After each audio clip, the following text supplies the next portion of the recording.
Do you see that?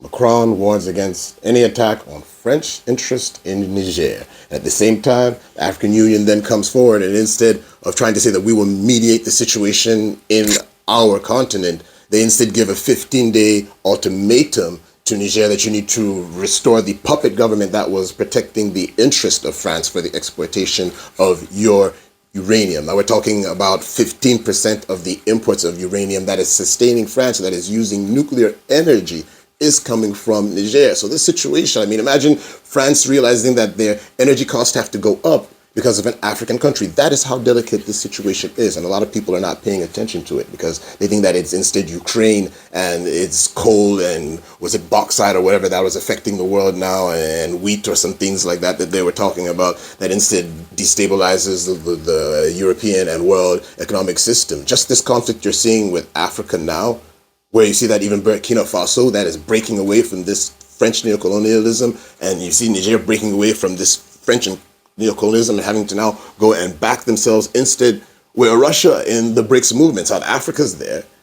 It's not Russian imperialism, it's not Chinese imperialism. The idea is that this dollar, which is not backed by anything because the Federal Reserve doesn't actually have resources and gold backing the dollar, with what Nixon did taking the dollar off the gold standard. We instead want to create a currency system, even if we'll back beyond, that would be backed by things like this uranium, so that when these Western countries who have exploited these developing countries come to do business with them, they should be able to buy the resources in an equivalent value amount that can actually benefit them.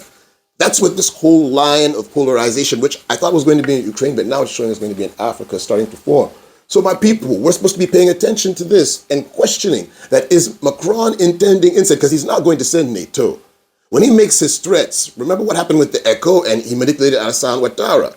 He's going to get ECOWAS instead, which means that there are even English-speaking African countries involved in this that are saying they're going to justify going instead into Niger and into this region now to instead destabilize it. Because what they've done is they've actually created a transitional system.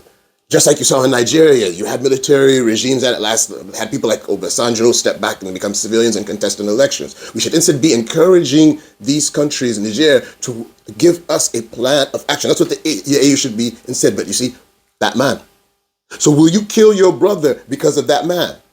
That is the question. Will you Africans, African leaders, go to war with Niger because of that? So the whole world, we're all watching you. I'll be very honest. This is crazy. Spirit of J.J. Rawlings is moving. This is how things have to be done in these French African countries. So I'll be honest. And we're going to keep watching. We're going to keep watching. This is going to really determine our future.